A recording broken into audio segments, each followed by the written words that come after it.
حضرت صلی اللہ علیہ وآلہ وسلم پر وحی کا ابتدائی دور اچھے سچے پاکیزہ خوابوں سے شروع ہوا۔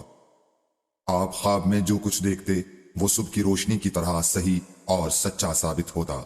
پھر من جانب قدرت آپ تنہائی پسند ہو گئے اور آپ نے غار حرا میں خلوت نشینی اختیار فرمائی اور کئی دن اور رات وہاں مسلسل عبادت اور یاد الہی و ذکر میں مشغول رہنے لگے۔ جب تک گھر آنے کو دل نہ چاہتا توشہ ہمراہ لیے ہوئے وہاں رہتے۔ توشہ ختم ہونے پر ہی اہلیہ محترمہ حضرت خدیجہ رضی اللہ تعالی عنہا کے پاس تشریف لاتے اور کچھ توشہ ہمراہ لے کر پھر وہاں جا کر خلوت گزین ہو جاتے۔ یہی طریقہ جاری رہا یہاں تک کہ آپ پر حق منکشف ہو گیا اور آپ غار حرا ہی میں قیام پذیر تھے کہ اچانک حضرت جبرائیل علیہ السلام آپ کے پاس حاضر ہوئے اور کہنے لگے کہ اے محمد پڑھو۔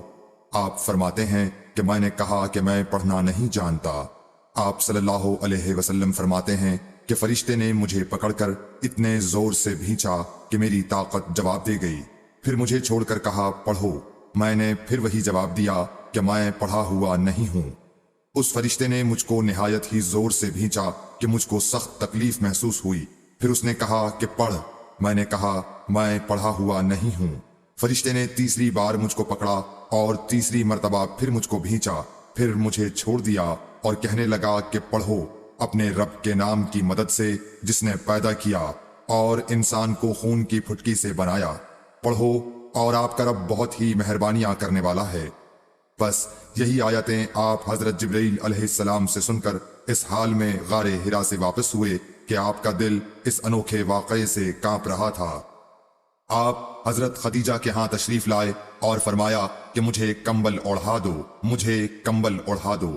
لوگوں نے آپ کو کمبل اوڑھا دیا۔ جب آپ کا ڈر جاتا رہا تو آپ نے اپنی زوجہ محترمہ حضرت خدیجہ رضی اللہ تعالی عنہا کو تفصیل کے ساتھ یہ واقعہ سنایا اور فرمانے لگے کہ مجھ کو اب اپنی جان کا خوف ہو گیا ہے۔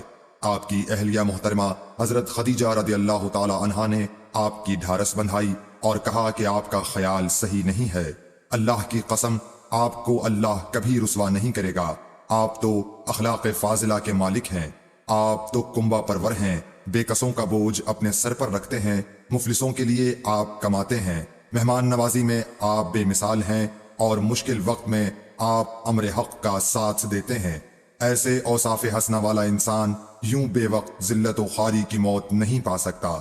پھر مزید تسلی کے لیے حضرت خدیجہ رضی اللہ تعالی عنہا آپ کو ورقہ بن نوفل کے پاس لے گئیں جو ان کے چچا زاد بھائی تھے اور زمانہ جاہلیت میں نصرانی مذہب اختیار کر چکے تھے اور عبرانی زبان کے کاتب تھے۔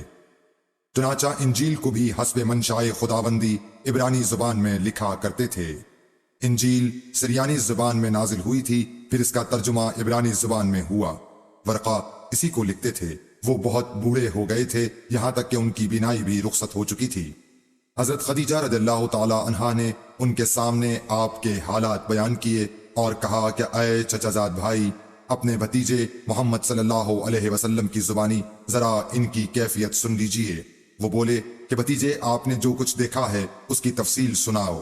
چنانچہ آپ صلی اللہ علیہ وآلہ وسلم نے از اول تا آخر پورا واقعہ سنایا، جسے سن کر ورقہ بے اختیار ہو کر بول اٹھے کہ یہ تو وہی ناموس معزز رازدان فرشتہ ہے جسے اللہ نے حضرت موسیٰ علیہ السلام پر وحی دے کر بھیجا تھا۔ کاش میں آپ کے اس عہد نبوت کے شروع ہونے پر جوان عمر ہوتا۔ کاش میں اس وقت تک زندہ رہتا جبکہ آپ کی قوم آپ کو اس شہر سے نکال دے گی۔ رسول کریم صلی اللہ علیہ وآلہ وسلم نے یہ سن کر تعجب سے پوچھا کہ کیا وہ لوگ مجھ کو نکال دیں گے، حالانکہ میں تو ان میں صادق و امین و مقبول ہوں۔ ورقہ بولا ہاں یہ سب کچھ سچ ہے، مگر جو شخص بھی آپ کی طرح امر حق لے کر آیا لوگ اس کے دشمن ہی ہو گئے ہیں۔ اگر مجھے آپ کی نبوت کا وہ زمانہ مل جائے تو میں آپ کی پوری مدد کروں گا۔ مگر ورقہ کچھ دنوں کے بعد انتقال کر گئے۔ پھر کچھ عرصے تک وحی کی آمد موقوف رہی۔ صحیح بخاری حدیث نمبر 3۔